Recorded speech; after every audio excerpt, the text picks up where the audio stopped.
the reason, the rhyme, 5 things that mean something to me and the reason why. This time, special dates, 1990. And we're going to start off with my birthday. The Happy Mondays, Step On. The Happy Mondays were one of the 2 big bands at the time. Obviously the Stone Roses as well. They were the 2 bands that had taken indie, mixed it with a bit of club, and came up with what then became Manchester. It's a fantastic sound, and that song Step On was the sound of the summer, really, wasn't it? And 1990 was a big year for me. I turned 17, which is a good year. You're still young enough that life's not expecting too much of you, and also you're not a kid anymore. I went to Spike Island to watch the Stone Roses in May, and I also passed my driving test, more of which to come later. So it's got have you got a YouTube channel? Yes, I have. So it was a really good year for me, 1990. Looking back at these, there's some absolutely fantastic songs and loads I could have picked throughout. Every single date had loads of Bosch tunes, apart from my Ma's birthday in August. I had to bin that one completely because the songs were absolute dog shit. But yeah, there we go, 1990, that was your first one. So up next is my sister's birthday in January, and the song is Getting Away With It by Electronic. If you don't know who Electronic are, what are you playing at? It is Johnny Marr, the guitarist from the Smiths, Bernard Butler, the guitarist and vocalist from New Order, and on some of the songs, including this one, it's the Pet Shop Boys, and it's fantastic indie pop, amazing. The album's superb as well. There's not a duff song on there. Absolutely, I love that album. I've got it on CD, on cassette. I've still got somewhere as well. Just haven't got it on vinyl yet. I will do that though. But yeah, what more can you ask for? Just when you think those two are not, are not enough, up pops the Pet Shop Boys with that unmistakable sound as well. Absolutely incredible. It's an album that the cassette, like I said, used to get played constantly, especially when I was driving. There was 2 albums that reminded me of coming from Southport back down to Aylwood and Garston to see me mates, and that was Electronic by Electronic and Mixed Up by The Cure. Absolutely hammered both of those albums. Definitely try this one though. An absolutely amazing album, and it's got one of the best pop songs ever. Get the message. Do you get the message? Up next, 24th of September 1990. Massive day for me. That was the day I passed my driving test. And when I looked into the charts that week, the one that jumped out to me was Depeche Mode, The World in My Eyes. Now, I liked Depeche Mode. I wouldn't say I was a fan at that point until this album came out, Violator, which is an absolute all-time classic album. Certainly by theirs, but I think just in general, it's an absolute classic album, full of so many great songs, and it's something I listen to this day, and I have done regularly ever since. And for that to be connected with such a hugely important day in my life, I think it's quite nice. Great song, great band. But yeah, 24th of September 1990, it feels such a long time ago, but then again it will do because I'm a really old man.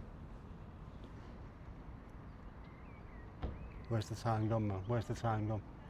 Yes, there you go. Depeche Mode, The World in My Eyes. Up next is my daughter's birthday in April, which is not too long before mine. So these charts have been very similar to one that was on my birthday. Now, the 1990s was also, or 1990 especially, was also known for a lot of dance music, proper dance music. I wasn't overly into it. I didn't mind it.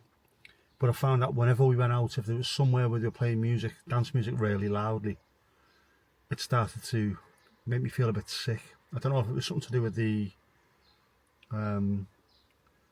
harmonics, the frequencies, I don't know, but I couldn't really deal with it for too long, which is a shame because I do like dance music.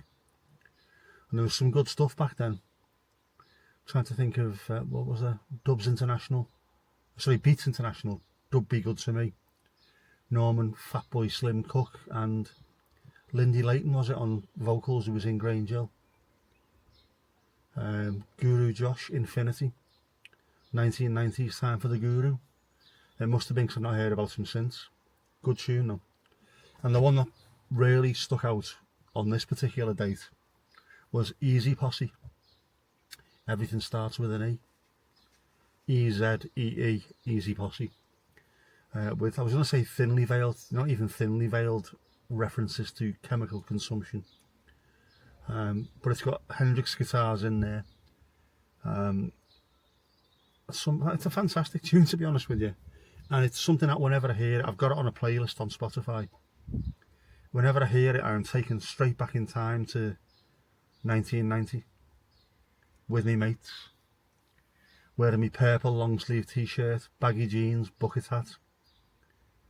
Should have seen me, man. I looked amazing. Yeah, but absolutely brilliant. That music back then was amazing. It felt like it was ours as well. It didn't feel like it was anyone else's. Listening to the Beatles and things felt like it was me parents.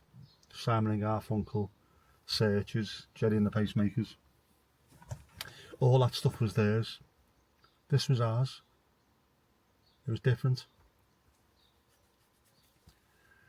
Yeah, so that was in the charts, which was only, well, just under 2 months away from Spike Island, which was all, that was bizarre actually. I didn't feel bad after that. Say, no, if I was in a club and you were playing dance music, it used to make me feel a little bit unwell, whereas Spike Island, they play loads of it, possibly because it's open air. I was alright with that, and I've listened to loads of dance music since. I like loads of it. Thankfully I've got over whatever it was. But yeah, Easy Posse, Everything Starts with an E. Good tune, man, check it out. And lastly, October 1990, my dad's birthday, would be The Farm, Groovy Train, from the album Spartacus, which is a boss album, by the way. The Farm are named after the Cantrell Farm area of Merseyside, also known by the locals as Cannibal Farm. You can rename it Stockbridge Village all you like, it's going to be the same. Yeah, The Farm. The video for which was filmed just over there, Southport Pleasureland, and featured Bill Dean, who was Harry Cross in Brookside. And loads of them bouncing around there, having a huge amount of fun. It's a really good album. I think it's one of those very much overlooked albums. During that time of Manchester, there was a few bands from outside of Manchester that were also sort of thrown into the mix. So you had the Lars, The Farm, Flowered Up, who were from London. There's a good few of them. And I don't think they were given the same amount of credit that the Manchester bands were. But The Farm were boss. Great live as well. I saw them in Preston, Guildhall, back in '91, I think it was. Supported by the Magic Clock, who were another Liverpool band. Fantastic band. Really good live. And loads of the lads who used to drink in the Derby Arms in Aylwood were in the VIP section, which was nice.